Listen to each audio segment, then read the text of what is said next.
Did you know that Shah Rukh Khan, one of India's biggest movie stars globally, has a success rate of around 62%? Now, you must be wondering why is there a Bollywood-related statistic on Young Urban Project, which is a digital marketing community. Let me tell you why. What I want to highlight here is that even the biggest movie star and the most bankable brand in India doesn't always succeed. Almost 40% of his movies are categorized as flops.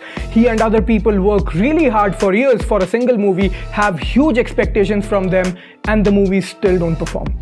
So does he get sad about it and decides he's not good enough and quits? No, he doesn't. He gets back working and does better than last time, and eventually he lands a success that makes people forget about all the previous failures. If SRK doesn't give up even after he's on top, why should you? Why should you get disheartened if one of your Instagram posts didn't work, or a blog didn't work, or a campaign didn't work well? Stop overanalyzing and doubting yourself and move on. Take your learnings and make the next piece of content, or write the next blog or the next campaign that's even better.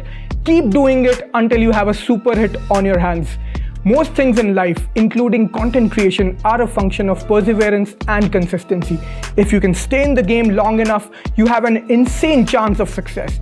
All you have to do is stay in the game and keep playing it as well as you can. If you think this is great advice, click on the like button and share this with someone who needs to hear this. All the best.